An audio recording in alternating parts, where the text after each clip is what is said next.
Part A. In this part of the test, you'll hear two different extracts. In each extract, a health professional is talking to a patient. For questions 1 to 24, complete the notes with information you hear. Now, look at the notes for Extract 1. Extract 1. Questions 1 to 12. You hear a doctor talking to a patient called Mr. Victor Rosario. For questions 1 to 12, complete the notes with a word or short phrase. You now have 30 seconds to look at the notes.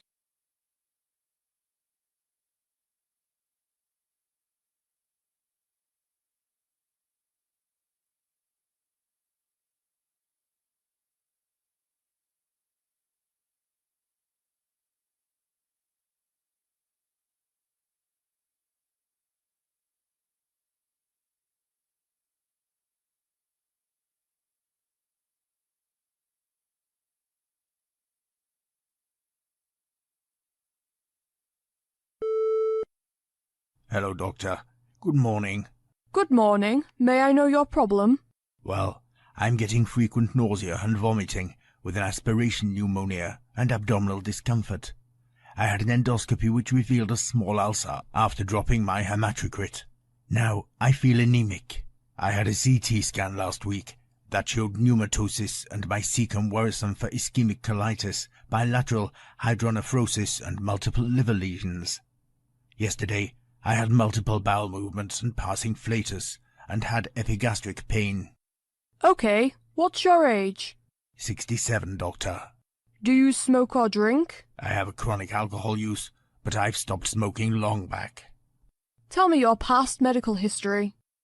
I have chronic obstructive pulmonary disease, history of pneumonia and aspiration pneumonia, osteoporosis, alcoholism, microcytic anemia. Well, your physical examination shows you are afebrile. Your heart rate is in the hundreds to 120s, at times with atrial fibrillation. Respiratory rate is 17 to 20. Blood pressure 130s to 150s and 60s to 70s.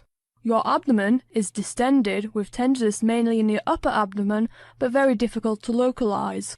The CT scan shows pneumatosis in the cecum, with an enlarged cecum filled with stool and air fluid levels with chronically dilated small bowel. There is a possibility of ischemic cecum with possible metastatic disease, bilateral hydronephrosis on atrial fibrillation, aspiration pneumonia, chronic alcohol abuse, acute renal failure, chronic obstructive pulmonary disease, anemia with gastric ulcer. I would recommend getting a repeat CT scan to assess it further to see if there's worsening pneumatosis versus resolution to further evaluate the liver lesions and make decisions regarding planning at that time. Since you have frequent desaturations secondary to your aspiration pneumonia and any surgical procedure or any surgical intervention would certainly require intubation, that would then necessitate long-term ventilator care. So I will look at your CT scan and make decisions based on the findings.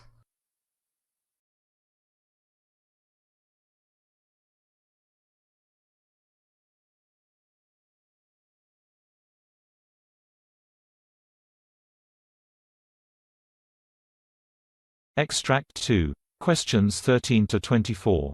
You hear a doctor talking to a patient called Noah Baxter. For questions 13 to 24, complete the notes with a word or short phrase. You now have 30 seconds to look at the notes.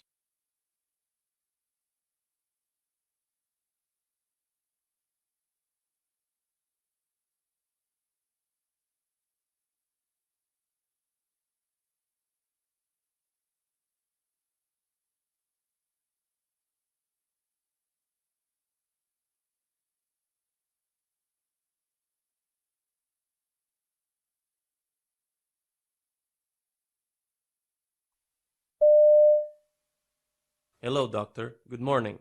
Good morning. What's your problem? Well, doctor, I have intolerance to allergies, inhalant and environmental allergies.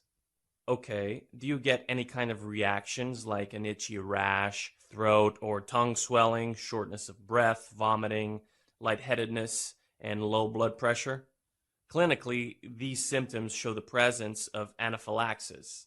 No, doctor. Or else, do you get itchy red welts called angioedema that develop on your skin? No, doctor. Are you taking any medication for allergies? No, doctor. May I know your past medical history? 6 months back, when I was under dialysis due to renal failure, I had an acute event of perioral swelling, etiology uncertain. The diagnosis results showed that the allergic reaction was due to Keflex that was used to treat a cellulitis dialysis shunt infection. What medications are you taking now? I am taking atenolol for controlling my blood pressure, sodium bicarbonate, Lovatsa, and Dialovite. I didn't have any other issues upon my treatment and discharge. That included corticosteroid therapy and antihistamine therapy and monitoring. What were the surgeries performed? Perm cath insertion 3 times and peritoneal dialysis. Are you allergic to any medications? Yes, heparin causes thrombocytopenia. Do you drink or smoke? No, doctor. May I know your family history of diseases? My family members have severe heart disease, carcinoma, and food allergies. Well, your test report shows your blood pressure is 128/78, pulse 70, temperature is 97.8, weight is 207 pounds, and height is 5 feet 7 inches.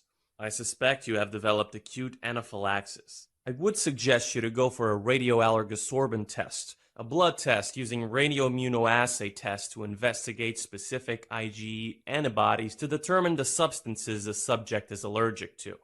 I shall recommend further treatment and medications upon the test results. If the test report shows any specific food or inhalant allergen that is found to be quite high on the sensitivity scale, I would likely recommend that you avoid the offending agent. Right now, I would recommend you to stop further usage of cephalosporin antibiotics, which may be the cause of your allergic reaction, and I would consider your case as an allergy. Being on atenolol, it would be very difficult to treat acute anaphylaxis. I am prescribing an EpiPen in the event of acute angioedema or allergic reaction or sensation of impeding allergic reaction, and you have to proceed directly to the emergency room for further evaluation and treatment recommendations after the administration of an EpiPen. Part B. In this part of the test, you'll hear 6 different extracts. In each extract, you'll hear people talking in a different healthcare setting. For questions 25 to 30, choose the answer A, B or C which fits best according to what you hear. You'll have time to read each question before you listen. Complete your answers as you listen. Now look at question 25.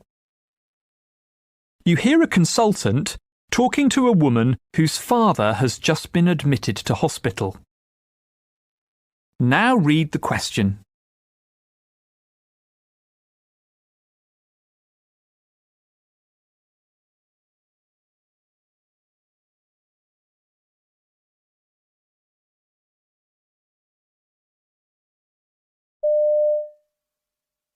So we've talked about the various things that might have caused your father to collapse. A lot of times we investigate multiple symptoms so as to rule out any life-threatening conditions. So it could take some time to get to the bottom of the problem? Possibly. In the meantime, he's quite stable now, and we're encouraged by the progress that he's making. Well, I'm glad to hear that. But at least he's not in any great discomfort, is he? According to the assessment at the bedside by his nurse, his pain is well controlled, and we'll try to keep his sedation at an adequate level until we're ready to begin treatment.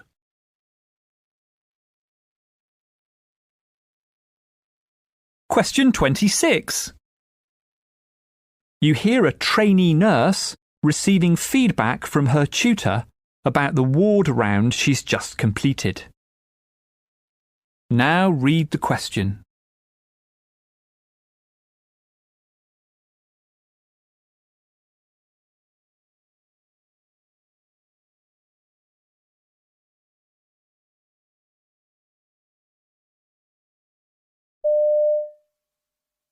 How do you feel your ward round went with that patient?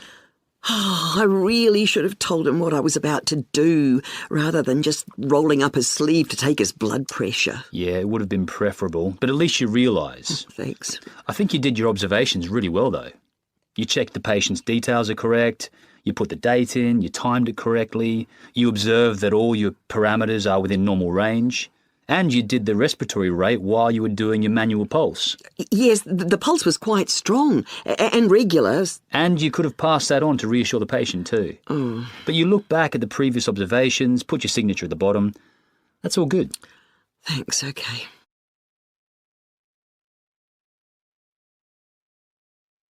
Question 27. You hear a hospital nurse briefing a colleague about a patient with chronic obstructive pulmonary disease, or COPD. Now read the question.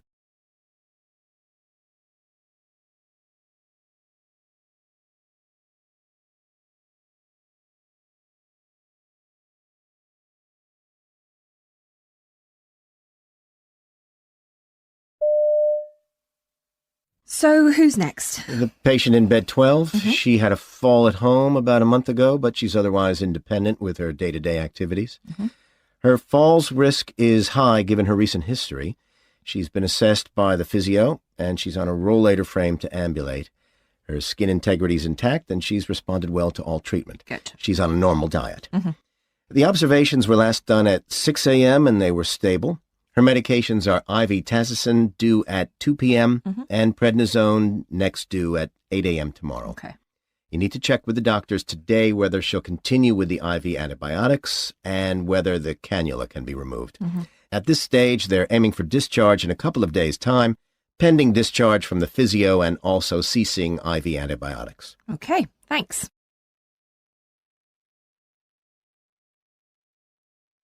Question 28. You hear two hospital managers talking about a training session for people who do voluntary work with patients. Now read the question.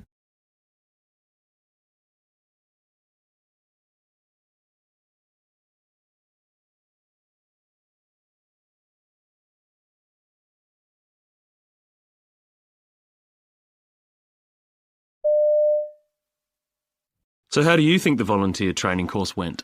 Well, we had a reasonable turnout, considering that these people already give up their free time to drive patients to appointments, visit inpatients, all sorts of stuff like that. It's quite a lot to ask. It's a wonder so many managed to fit in the training too. And they did seem to get something out of it, if the feedback sheets are anything to go by.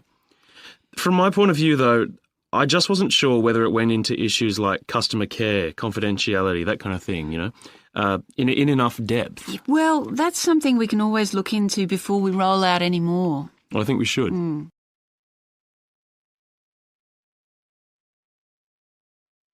Question 29. You hear a pharmacist talking to a doctor about a patient's medication. Now read the question.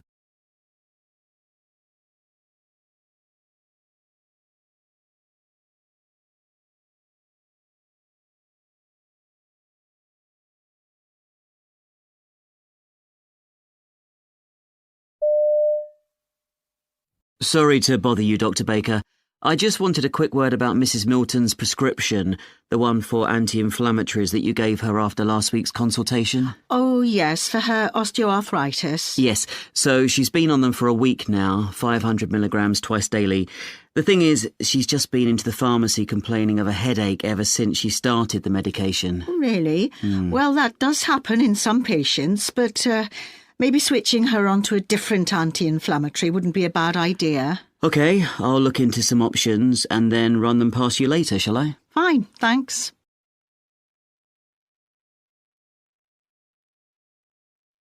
Question 30. You hear a surgeon talking to a member of his team as they are finishing a surgical procedure. Now read the question.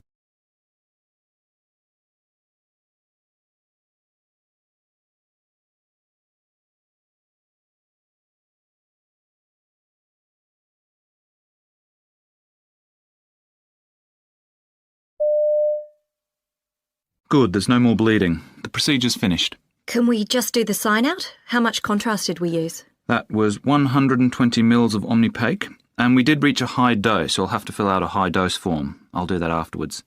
The other thing was that the ultrasound machine was giving us a few problems. Yeah, I'll have to get the technician on the phone. Do it now, though, because we'll need it if we're going to get through all our list today. Do we need to send this patient up to HDU? Actually, everything was quite straightforward, so I'd say a regular ward bed is fine.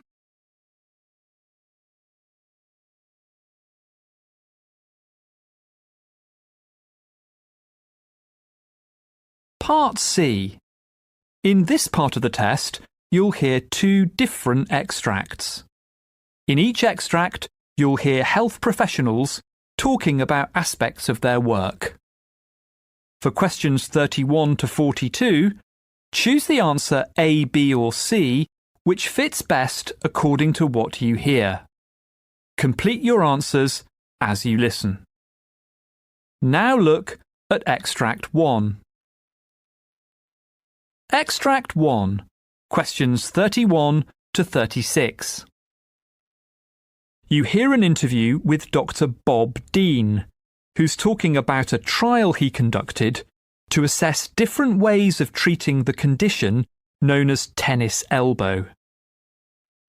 You now have 90 seconds to read questions 31 to 36.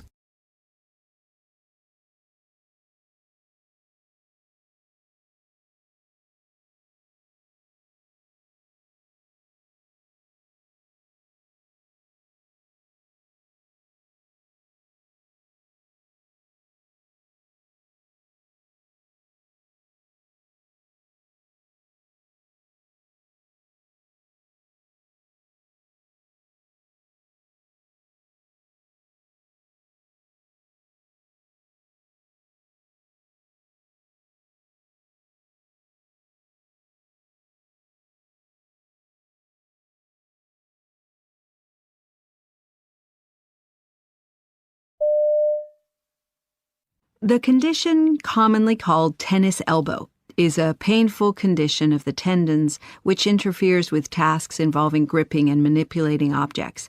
A recent trial led by Dr. Bob Dean has tried to see what type of therapy works best. Bob, is there a typical way that tennis elbow starts? It's a very common condition, but apart from tennis players themselves and people working in industries where they do certain manual tasks, it's surprisingly difficult for patients to pin down the actual start of the pain.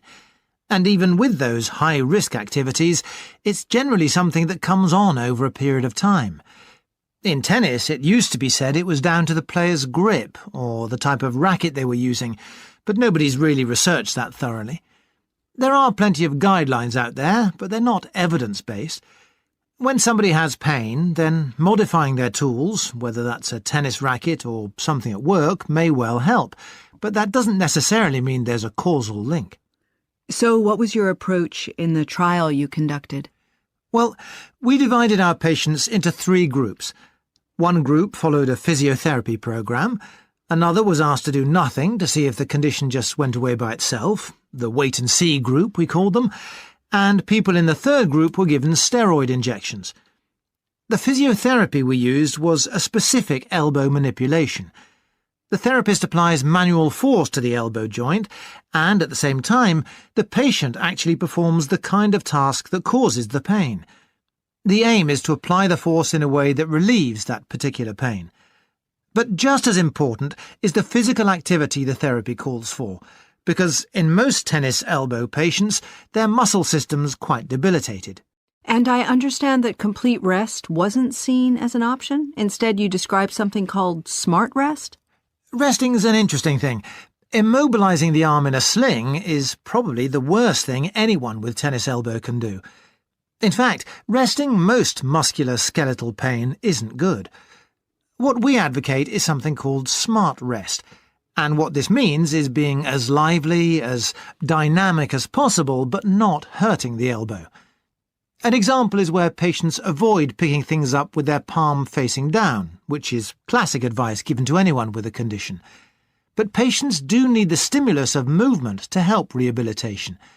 and so all our participants were given advice on how to manage their condition ergonomically, even the wait-and-see group. The difference was they didn't get any other form of treatment, whereas our other two groups did. So what were the results? What we found was that steroid injections were more effective in the first 6 weeks, but not after that. The physiotherapy group also reported good results at 6 weeks, comparable to those for the injection group, and much better than those reported by the wait-and-see group. But then, after 3 months, the situation had changed. The physiotherapy group was now reporting better results than the injection group, and, remarkably, so was the wait-and-see group. Indeed, they were catching up all round, so much so that after 6 months, physiotherapy is no more effective than doing nothing.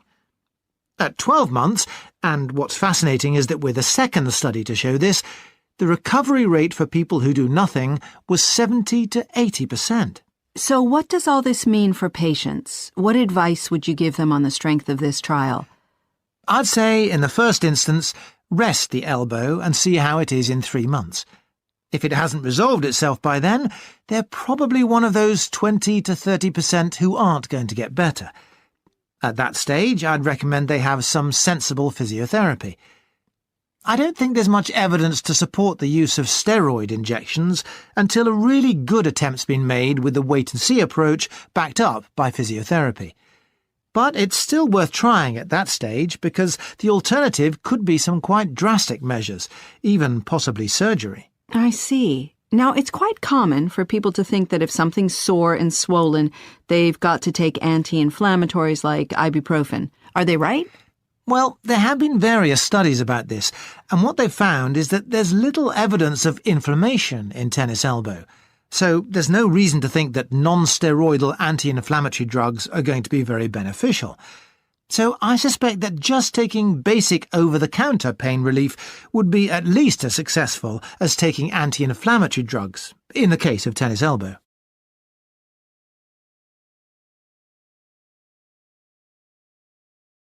Now look at Extract 2. Extract 2. Questions 37 to 42. You hear a presentation in which a researcher called Dr. Sarah Jones is talking on the subject of weight loss interventions by GPs. You now have 90 seconds to read questions 37 to 42.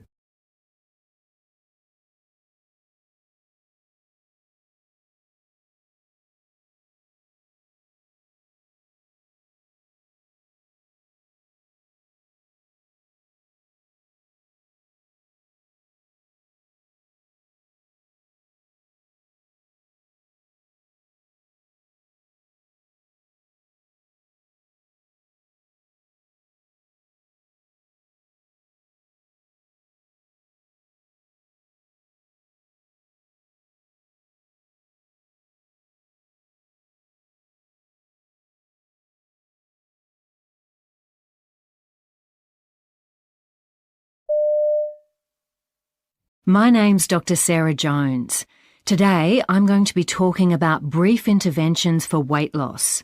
What that basically means is helping patients to get started on the road to losing weight, and I'll be introducing you to some exciting new work on the subject. I've been interested in obesity for a long time, and it's an issue that matters. 2/3 of adults in this country are overweight or obese. So I absolutely recognise that we need interventions which can be part of routine care. The reality is, however, that relatively few practitioners actually make such interventions, despite the fact that this is an established part of clinical guidelines in many parts of the world. Now, why is that? One reason, I think, is that they tend to have an attitude that goes, "What can I really achieve in a brief intervention?" Now, that's a reasonable concern. But when we did a review of weight management services led by health professionals, there were so few of them that it was difficult to know whether or not they made much difference. As a result, we decided to do our own trial, which we called Brief Interventions for Weight Loss. What we did was train GPs to make a very brief 30-second intervention with every patient coming into their routine clinics who had a BMI greater than 30. Basically a brief chat saying, "While you're here, have you thought about the benefits of losing some weight?" The reason for doing this was to get patients who weren't really thinking about their weight to focus on it for a moment. If the doctor raises the issue in this way, we can capitalise on that heightened awareness by offering them support. By referring them to a program, we can create lasting motivation to lose weight. So, that was the theory. How did it work out? What I'm going to say next should provide huge reassurance to practitioners. Our first step was to conduct a survey of 500 likely candidates for the trial. Although weight remains a very delicate personal issue in the public domain, only a tiny proportion of those surveyed thought it was inappropriate for their doctor to discuss weight loss on a professional basis. Given the need for urgent action on the issue, I think that's a pretty strong mandate. Anyway, as I said, this was a trial, so there were two groups of patients. With patients in the first group, the doctor formally raised the issue of weight and offered a referral to a weight management program. For patients in the other group, which was the control group, the doctor simply said, "It would be good for your health if you lost some weight." So what happened when this weight loss intervention was trialled? Well, the answer is that 3/4 of those offered referrals said, "Yes, doctor, I'd like to do that." That was an excellent start, but we're realists. And of course, they didn't actually all turn up. But nonetheless, a large number did. Of those who accepted the referral, more than half attended the program. Now, that's a fantastic result, exceeding our expectations, and indeed most of them completed it. So given that it was a completely unselected, totally opportunistic intervention, we were quite encouraged at the uptake for this program. But of course the crunch is, what happened to their weight? Well, at 3 months, people in both groups had lost weight. The control group, you remember they'd simply been advised to lose weight, but were left to their own devices in terms of what they did about it. Now, they'd lost 1.75 kilos on average. Meanwhile, the group attending a weight management program had lost significantly more, about 3 kilos. When we followed both groups up again at 12 months, patients in both remained below their baseline weight. But the intervention group had again done significantly better than those people left to manage their weight independently. This is an interesting trial because it allows us to model what the effect would be if GPs made this kind of brief intervention more widely, just once a year for each eligible patient. So, how scalable are the results? By 2035, run countrywide, such an approach could reduce the prevalence of obesity by half. That's a dramatic result, showing that these brief interventions not only help individuals, but could also lead to huge gains for everyone in terms of better health and reduced healthcare costs alone. So, to sum up, I guess what I want to convey to you is that brief, opportunistic interventions from a doctor to encourage weight loss, when made in a supportive manner, are really to be encouraged. Thank you.